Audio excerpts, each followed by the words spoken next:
Welcome to another week of Caps Chat. I'm Cody Leftwich, the voice of your Capitals, and I'm here with two alumni, Luke McElhenie and Tommy Muck. Guys, how are you doing? Doing good. How about you? Good. Tommy, everything good up in, are you still in Minnesota right now? Yep. So I'm back home. I came home back from Bemidji once everything kind of got shut down. So I've been back since probably middle of March. And Luke, about the same for you then? Everything shut down at Point in March? Yep. Yeah. Same thing. I'm not sure when we went to, like classes and stuff online, but it's probably around the same time. And you, you're a local guy. You know, Sox City is what they have, at least on Elite Prospects if you're Yep. still there. And I guess we can go right into it in a sense. You know, people always want to know sort of how did you start? What was your youth program like? How did you get to Madison? And then how did you get to where you are now? So Luke, let's start with you just being a local kid, I guess. Yeah. So growing up, I played AAA for the Capitals organization. From when I was a squirt up until high school, and then actually played 3 years of high school hockey. And then my senior year, I went back and played for the U18 Caps under Garrett Suter, actually. And then after that, I got drafted by Madison, for the first year, made the team there, and then, played my 2 years there, and it was awesome. And then what about, let's talk even post that, because after that you went on to college, you played a little bit of D1, a little bit of D3, won a championship. Talk about that experience along with it. Yeah, so my freshman year, I played at UMass Amherst. Things just didn't really, work out the way I expected, but then I played the next 3 years at UW Stevens Point, and honestly, it couldn't have been a better fit for me. It was the best 3 years of my life, the most fun 3 years of hockey that I've ever had. So obviously, winning that championship was pretty special. So that was definitely a memory I'm gonna have, the rest of my life. And then let's talk real quick. We don't have to go too far into it about your decision. You had a chance, you know, we talked about it a little while ago, to go and play in the coast next year, or even after this season was going to end, and see what it was like. But you decided you wanted to settle down a little bit, back up from hockey, and you're working full time as you said, a financial analyst. Is that correct? A financial advisor, yeah. Advisor. So yeah, after the season, I was gonna finish with Rapid City, and so I drove there on Wednesday morning, got there Wednesday night, and then so on Thursday morning went to the rink. We got on the ice for practice. Coach came out and he was like, "Hey, we're having a team meeting in 30 minutes. So the league's having a meeting with blah blah blah." So they obviously decided they were going to cancel the season. So Friday morning I was back to Point. So that was my short-lived pro career. And Tommy, for you, yours is just getting started though. You signed, I think it was last week, with Kansas City and the Coast. A couple of Capitals have sort of made their way through there at one time or another. But let's start off sort of all the way back at the beginning for you and take us through your journey as well. Yeah, so I grew up playing for Egan Wildcats. Um, High school played 3 years of varsity for them. Was able to make two state tournaments. Nothing like the Wisconsin state tournament. A little different, but I never made it, so. but yeah, so I had had a lot of fun there, and then after my senior year, I was drafted by the Capitals. Came into camp, made the team, and then played about a year and a half up until like the trade deadline my second year. So played I'll say a little over a year and a half for the Caps, and then I got traded to Fargo, and then went on to Bemidji, where I just finished up, and had a great 4 years there, and now moving on to this next chapter. So. And for both of you, so you each said that you played 3 years in high school. Tommy, for you, it was after your senior year, so you didn't really have that choice of, do I go back for senior year or do I go to the Capitals? Luke, for you, did you have that choice, or was it after your senior year as well? It was after my senior year as well. So my senior year, I played U18s, AAA for the Capitals, and then after that, it was straight to juniors. Okay. I know sometimes we talk to people and that's such a tough choice of do you leave friends and go or do you stay and for both of you really, I'm sure that you've seen it even in college where you have some teammates who leave after their junior year and they get signed or whatever it is and it's a tough decision for them and for you guys it's saying goodbye to one of your best friends as well. So it's a good thing that you guys were able to go and take your whole time in high school, take your time at the Capitals, or I guess Fargo in Tommy's case, and then take your time in college as well. I guess at this point, we usually ask this question. We have people that are still in the hockey game, but what are you guys doing right now to not only stay in shape on the ice and off the ice, but I guess just in general, what are you guys doing to sort of kill time during quarantine? Well, I'm working now, so that's taking most of my time. Finally hit the real world after almost 25 years. So that's what I'm doing now. So that's definitely taking a lot of my time, and yeah. So that's what I'm up to. Yeah, I mean during the kind of the shutdown here, when everybody was advised to stay home, my mom and I, we as you can kind of see behind me, we kind of moved the bed out of the extra room here and kind of made a little workout room. So I was able to, do some workouts in there. And then, now that things are kind of opening up a little bit with restrictions and whatnot. I'm working out with a couple guys that are going on to play as well. And then I've actually been lucky enough to have the opportunity to get on the ice a few times too. So, I mean, during quarantine, it was Netflix, try and get as much of a workout as you can, and then some Xbox. So. And a little bit of schoolwork in there as well at the beginning too for both. Yeah, I suppose. As much as you could do, I guess. Yeah, for sure. I was gonna say, so are you in your workout room right now, Tommy? No, so I'm in my room. So we've actually got, I set up like a little desk in here, but this is the only place for the extra bed. So I just stacked it up at the far side of my room and, I'll just go from there. So. I was going to say, it looks like you're still in your college dorm and that looks like a bunk behind you. Didn't know if you had top bunk. No. Got out of there real quick. You guys were part of that first regime that came in that 2014-15 season. And then you had 1 year after that. But how much do you still follow the team? Obviously, there have been some changes since you guys were here. You played under two different coaches yourselves. We're on our fourth coach now that's actually coached a game. How much have you guys really been following about like what's going on and how the team's been doing?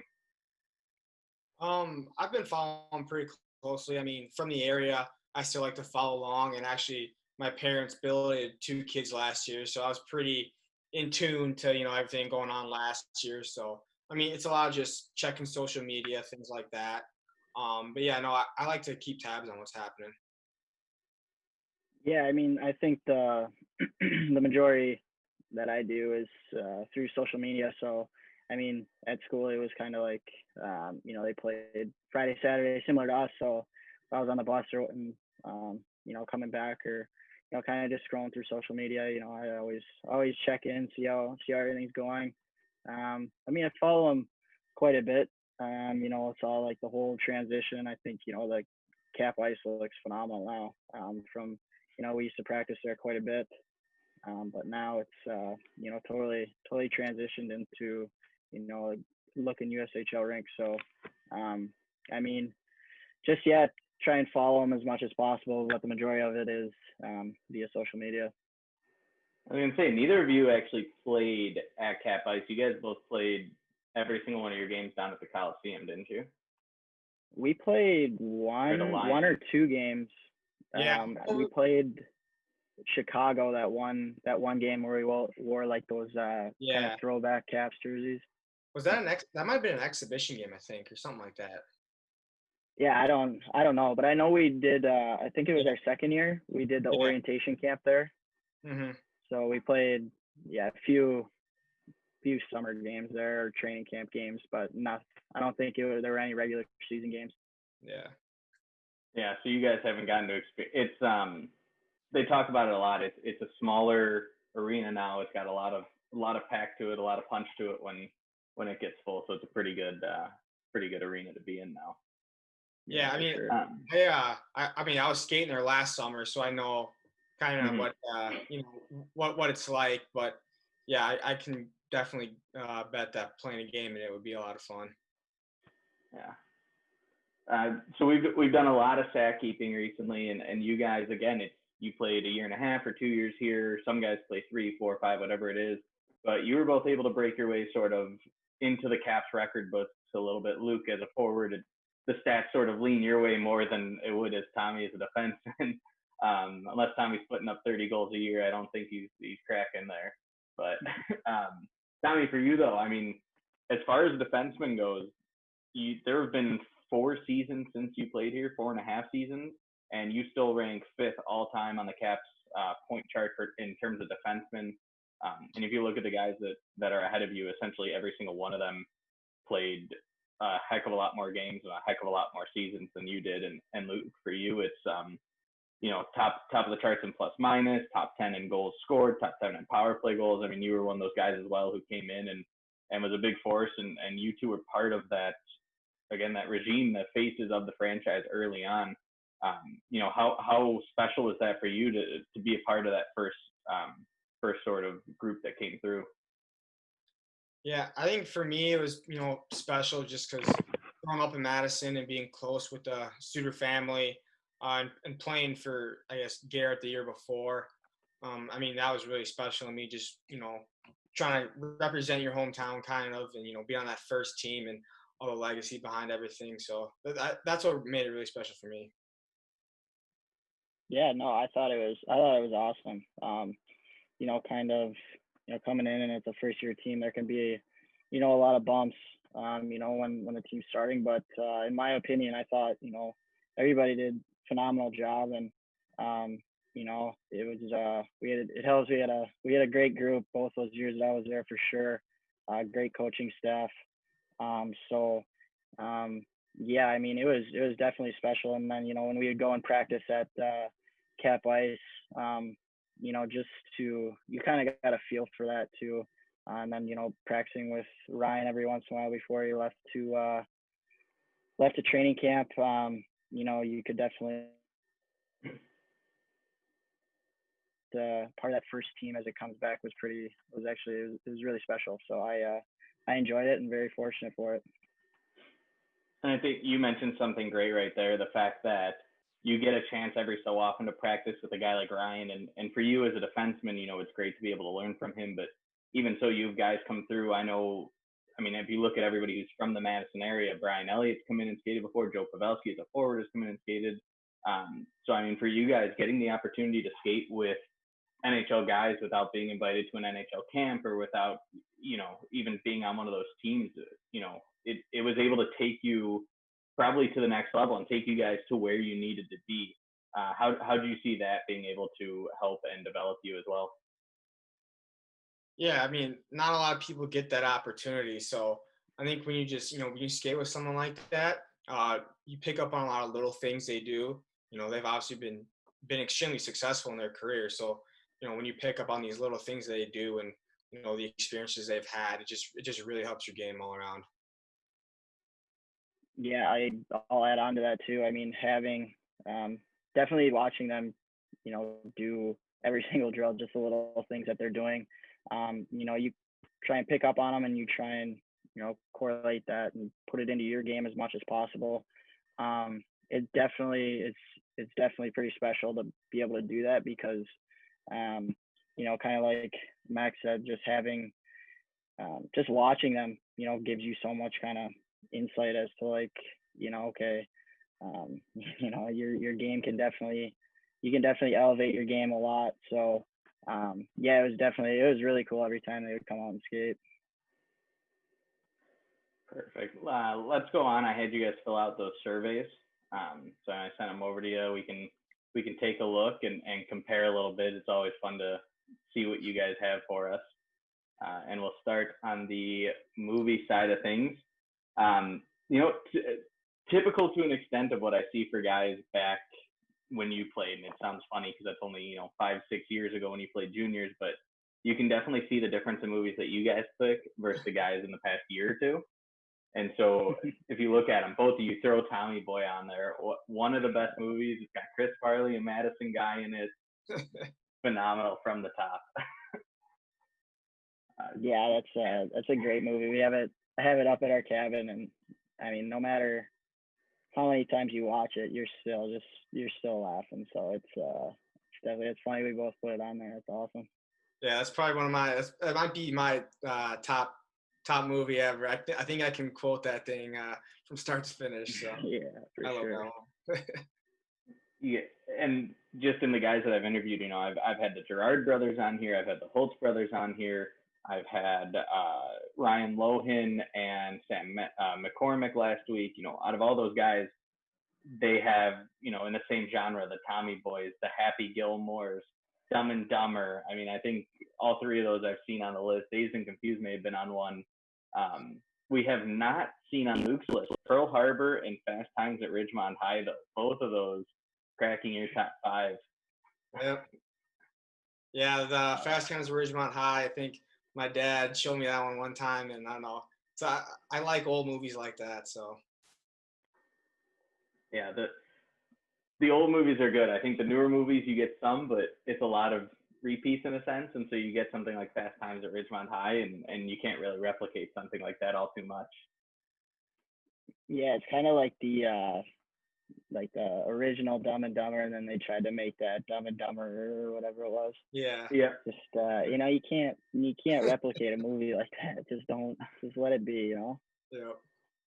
I feel like they did the same with Dazed and Confused. I feel like they made a second one of some sort, and it just nobody heard of it. Yeah, I think they might have, but yeah, Dazed and Confused, that's another classic. I could watch that one every single day, I think, and not get tired of it. Yeah. Whenever we ask people to fill this out, I like to compare a little bit the movies and the TV shows, because the movies are, for the most part, a little more comedy. You guys do have a little bit of action on there, obviously, with Pearl Harbor, Lone Survivor, and American Sniper. But then you go over to the TV shows, and it's not so much comedy anymore. People want the serious shows. They want the shows on there, like Tommy, you have on yours, Narcos and Mindhunter and Game of Thrones. I mean, I don't think any of those have, they may have a little bit of comedy in it, but those are not ones you're sitting there laughing at. No. No, it's definitely, yeah, those ones I'm really into, like, kind of shows that you have to think a bit, especially like a Mindhunter, or like a Game of Thrones. There's kind of, there's some stuff that it's pretty tough to pick up on. So, but yeah, I mean, you got like, I like to watch some comedies, and like How I Met Your Mother, like or Friends or something before going to bed or something, so I don't miss anything. Because if you're watching Game of Thrones and you fall asleep, it's not good, because then you got to go back through and figure out where you left off and what you missed. So yeah, Game of Thrones, you really gotta pay attention. You gotta put the phone down, and you really gotta give your full attention to that one. Yeah, that's definitely probably an hour and a half. Or just put your phone in your room and just kind of dial it in, because half the time, I mean, I don't know for you, but majority of the time watching Game of Thrones, it was always with a decent amount of guys or a few of my roommates, just because at the end of the show, I mean, someone's looking at someone like, what is going on? But so then there's probably 15 to 20 minutes of conversation trying to figure out exactly what's going on. But yeah, oh yeah. Like you each had that on there. So Tommy, are you an Office guy though? Obviously Luke put that on his. Every week we have at least one person that puts it on theirs. Is that not one that cracks the top 5 for you? Oh yeah, absolutely. I mean, it was tough to come down to the top 5 Netflix. I'm a big Netflix, HBO guy. I like to watch a lot of shows. I've seen a lot of shows, so it was pretty tough to narrow it down. I might have needed a couple days to do that if I wanted to get the right list out there. But I have seen The Office, watched it through probably one full time, and then I'll just that's another show, just kind of throw it on if I'm eating dinner at school or something. We always had like one of those kind of shows on, or if I'm going to bed or something. But it's definitely up there. I mean, I look at like the All American, the Friday Night Lights, Prison Break, all unbelievable shows too. So yeah, I don't know. That was probably the hardest category to narrow down 5 for sure. Luke, for you then, was it the same? Are you more of a TV guy than a movie guy?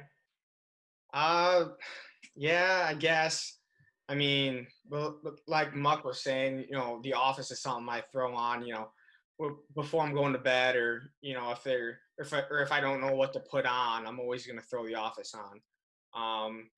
But yeah, I'm not gonna watch comedy all the time, so I had to throw in some some action and other things in there too. So How many times through do you think you've seen The Office start to finish? oh, I don't know, start to finish, probably not a lot, but there's some episodes where I've probably seen some episodes like 20 times because I usually rewatch my favorite ones, and after a certain, like the first, I don't know, first 4 or 5 seasons I really enjoy, and then it kind of, I think, goes down from there. So I watch the first couple seasons, a lot more often than the later ones. What would you say for each of you is your top episode to just keep on repeat? God, Oh man. I honestly don't know if I can answer that. That takes some thought. Yeah. Yeah, I don't know if I can. I think I'd have to look at at all the episodes because I wouldn't want to miss one. First one that comes to your mind. For me, I don't know why, it was the one where Michael breaks up. I think it was with Jan, and then he got the chef from Benihana, and it was the Christmas episode. I don't know why that one came to my head first out of everything. Oh God. I don't know. Whenever I think of like The Office, one of them is I don't know what season it is, but when they play the warehouse guys in a basketball game. Yeah. And Dwight as the face mascot and the nose guard and whatnot. And I don't know. I just think there's so many episodes that that'd be tough to narrow down for sure. You could do your own list of that alone on a top 5 or top 10. Yeah, seriously. Yeah. Okay. In terms of Friday Night Lights, you throw it on your TV shows. You don't put it on your movie. Are you not a fan of the movie then? Yeah, I just think I just think the TV show is better. I mean, I saw a TV show before the movie, so I don't know. I'm just a fan of the show.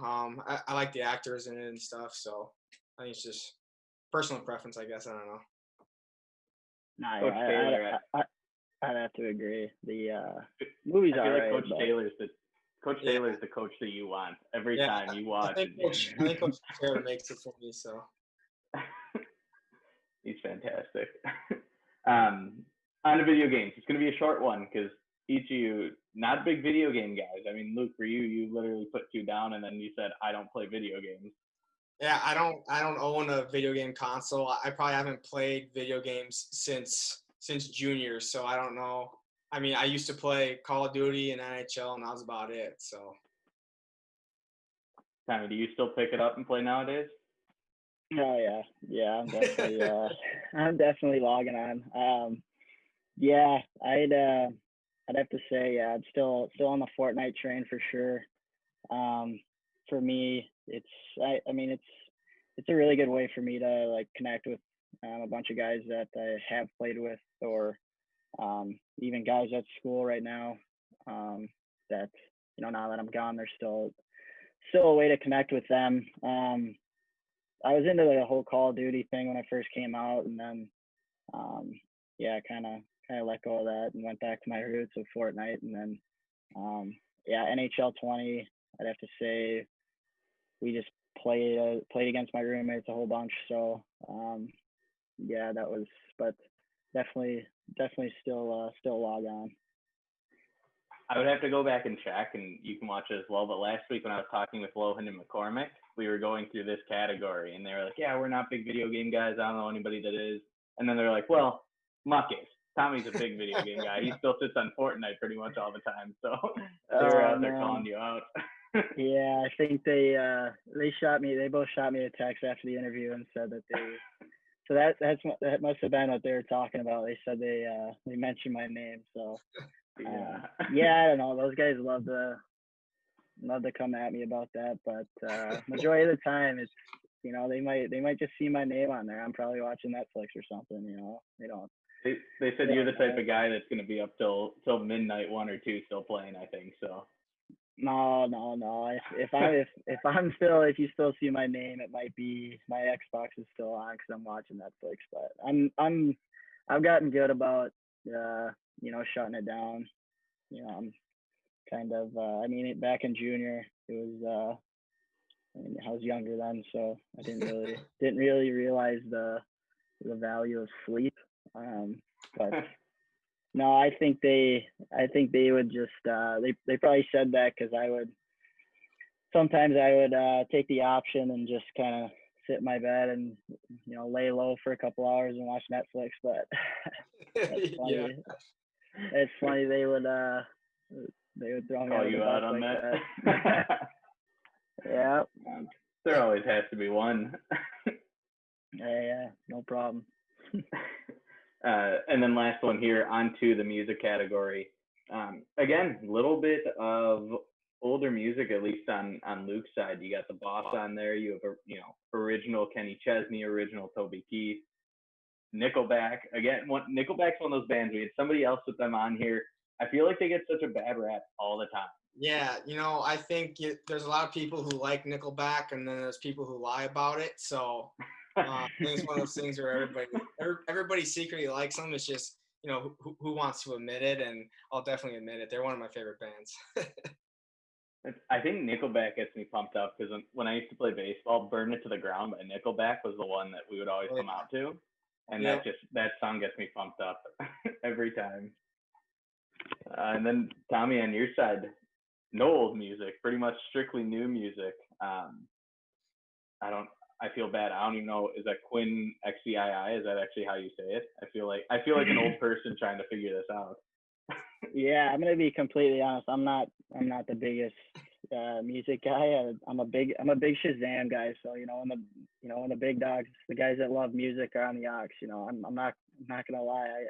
I do use Shazam or whatever it is if I like the song. But no, yeah, it's pretty widespread. I mean, there's a little bit of EDM there. There's rap. I mean, I love all kinds of music based upon time and place. I love country as well. And then yeah, so I mean, those are just kind of. I honestly went into my Apple Music and just kind of saw like the recently played and threw them down. But yeah, I don't know. I love all kinds of music, but I'm not the guy to ask to go and grab the aux cord and play the boys' music. So back when you were in Madison, for both of you, who was the guy, or who were the guys that would go and grab the aux cord? Oh, I don't even really remember. Charlie Parker was always on there. Yeah, Charlie Parker. He was on there. Did Willett ever do it? I feel like Willett went on there sometimes. Yeah, Willett would get on there, and then I think he'd get booed a couple times. Yeah, he disconnected. But yeah, I'm trying to think. I mean, besides like Charlie Parker, I don't really remember. I mean, I'm sure Chuck and Fred would hop on every once in a while. Yeah, Chuck probably would. Yeah, but yeah, it was never me. So yeah. What about in college? Too much pressure. Yeah. In college, nothing. Tommy, you were a captain at Bemidji. I mean, you didn't get put on there at all. You didn't decide that was one of the responsibilities you wanted to take on with the sea on your chest. No, it was definitely we appointed. It was actually he was a sophomore this year, Nick Cardelli. He was from Chicago. He's a big music guy, so he would he always knew what to play, but definitely helped. I throw some suggestions out there and hopefully it get played. But yeah, I don't know. Like it's kind of a time and place thing. So he always knew what to play at the right time. So I didn't have a problem with it. Luke, what about for you at Point? Who was over your 3 years? Who were the guys that took over, and who was the best that did it? Oof, like we had a couple guys who did it.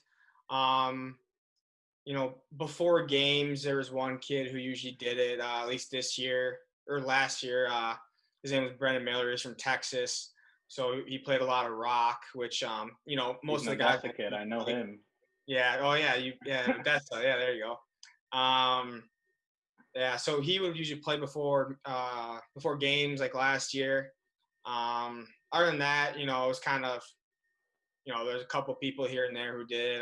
We didn't have one guy specifically, I guess, but yeah, I would say he did it before games mainly. No, and since nobody ever watches this, I want an honest truth from you two. Were they good at it at least? Were you guys happy with what they put on? Yeah, I was. I'm not too picky in my music choice. Obviously, like, depends if it's like before a game or something. I'm gonna want a little something that's upbeat and getting you pumped up. But like before practice and stuff, yeah, I'm not picky, so I enjoy whatever. Tommy, what about Yeah. Abuji? Again, he's not going to watch this. There's no chance he's watching this unless you tell him to. No, he did a really good job for sure. And yeah, with the amount of pressure that Oxford has, he definitely did a very good job. So I don't know, I might have folded under that kind of pressure, but no, yeah, he did. I think all 4 years, whoever had the Oxford definitely did a good job. So It gets those people mentally prepared for the game because they're already getting booed in the locker room. There's not much else you can throw at them. yeah, it was pretty simple for us. Like on game days, right when you got to the rink, it was majority of the same stuff that was played. So, everybody, we kind of agreed upon a playlist. He kind of got the vibes based upon the playlist early on in the year, and then so we kind of hushed up a bit on game days. Didn't want to rattle anybody. So, sort of the third segment here now. A couple of questions, Luke. For you, obviously, you stayed at home when you played here. But Tommy, for you, do you remember your billets and do you still have a connection with them or you talk with them at all? Yeah, so I stayed with the Olsteds in Wanakee. So I haven't actually talked to them in probably a year. They'll shoot out a couple texts, or I'll shoot out a couple texts. Say, hey, how's it going, or congratulating the kids about graduating or whatnot. But yeah, my situation down there, my 2 years was phenomenal. They were great. I loved it.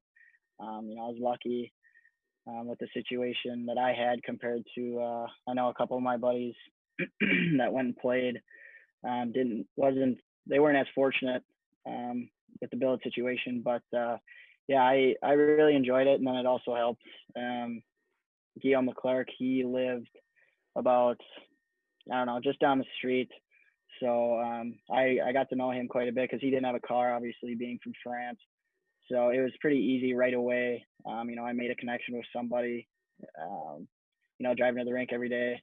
And then, but yeah, I couldn't have been happier with my situation with my billets in Madison. They were awesome.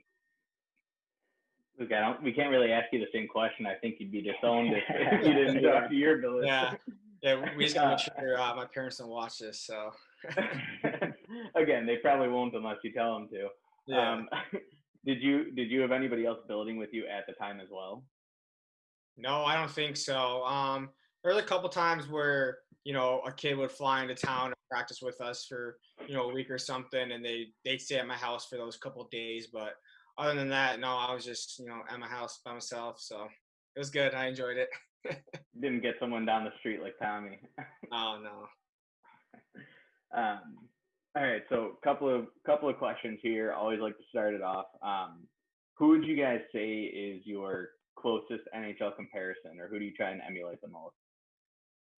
Jesus. Muck, you want to go first on that one? I have no idea. Yeah, I know you asked in the questionnaire about the favorite NHL team.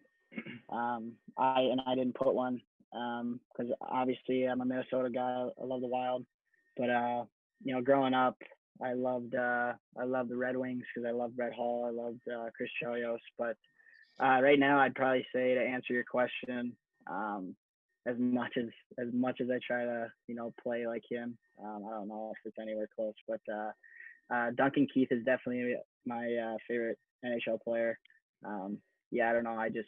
I love watching him play. I love, his tenacity, his grit, his, um, just I don't know. I could watch him play a game, um, any day, anytime. So definitely try to play as much like him. But I mean, um, yeah, I don't know if there's any comparison or anything like that. But he's definitely one of my favorite NHL players, hands down. Are you allowed to say anything besides Calgary Flames or any of their defensemen though? I don't know. Do we have to bleep this part out? I don't know. I mean, more of a. I don't know. I couldn't tell you honestly. Luke, what about you? Have you thought about it? Yeah, I was thinking about it. Because when I played, I was kind of a do it all. Kill penalties, power play. I like that he throws out there when I played. Like it was such a long time. It was like 3 months ago. Yeah. Back when I played. Yeah, but I was thinking maybe like I was trying to think of someone who played a 200 for a game and kind of does it all. I was thinking maybe like Gabriel Landeskog, something like that. I know he's a center. I played center a little bit, but I feel like he gets it done both ends of the ice. Plays hard. Penalty kill, power play, things like that. So that's why. That's one person that I might think that I tried to play after. Well, those pretty good guys. All right, so think back to when you played here in Madison, or even when you were in Fargo, and sort of a two-part question. What was the best arena you guys played in the USHL, and what was the possibly toughest arena that you guys played in? Oof. Best arena. I mean, that's tough. I honestly, in my opinion, I think the toughest rinks to play in were the funnest to play in too. Yeah. So I don't know. I like to play in. I like Cedar Rapids. I thought that was pretty fun to play in. They always had a really good. Well, they had a good team both years that we played, and I don't know. They always had a good fans and everything. So I thought Cedar Rapids was fun to play in. Trying to think, Omaha's rink was really nice. Also Fargo. Fargo was. I mean, we only played it like one time, but Fargo was sick. I guess toughest probably Des Moines or Lincoln. I don't know. The rinks are just tiny, and fans are right on top of you and things. So. Yeah, I'd have to go with. I'll definitely agree. Like the hardest rink to play in was probably Lincoln, just because their fans were so ruthless. Like you're walking out and they're pouring popcorn on you, and they just have they just don't care. But I mean, the funnest rinks to play in. I loved playing at Green Bay. It's such a cool rink. I love playing in Waterloo too, even though they had the Olympic. I think I don't know if they still have the Olympic sheet. I know it was bigger. Yeah, it was big.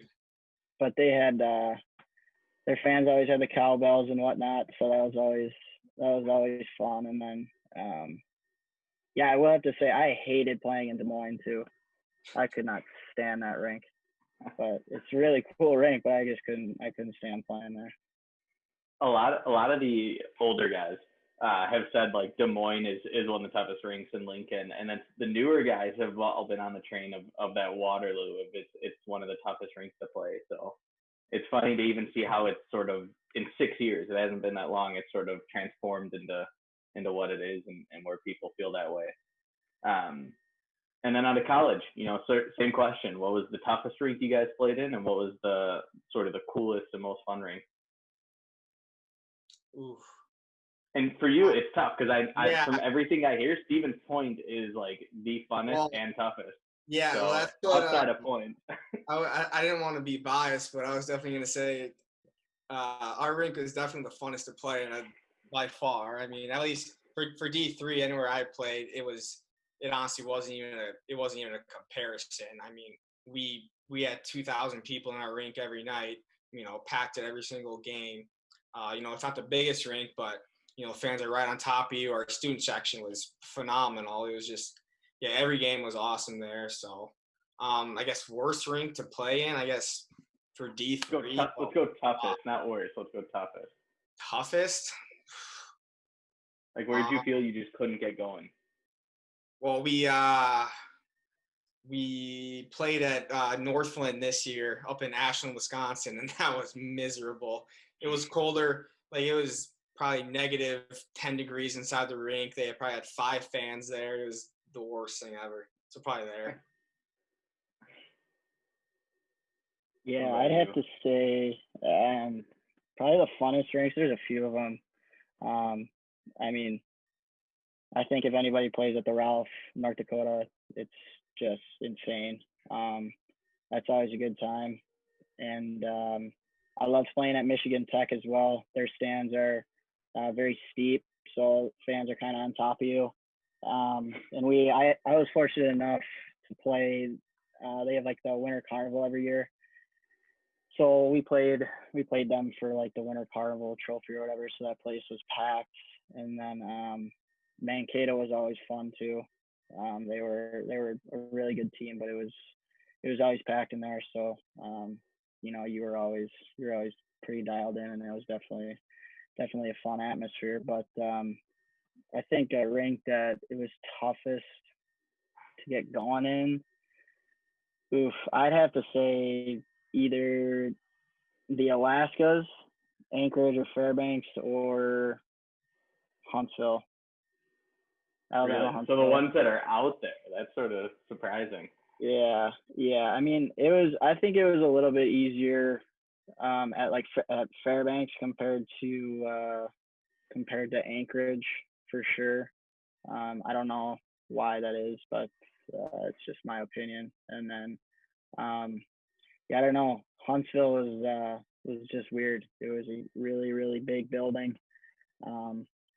They had like 2 stories of stands, so it was definitely, fans went way up there, but it was kind of, I don't know, it was kind of quiet. And it was warm. Obviously, it's warmer out there, so I don't know if it had something to do with the ice or if the travel was getting to me or what it was, but that was probably one of the hardest rinks to get going in for sure.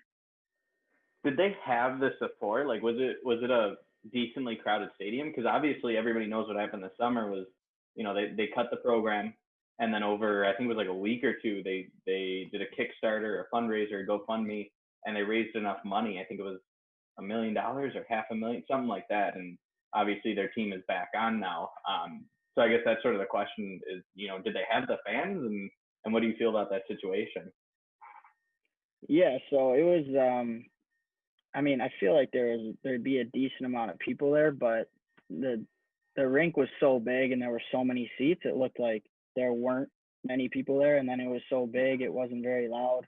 I mean, they did have a band there, so that added a little bit. And then, but I mean, that whole situation, I just, I felt bad for, some of those guys. I'm glad that, they got they got it kickstarted again.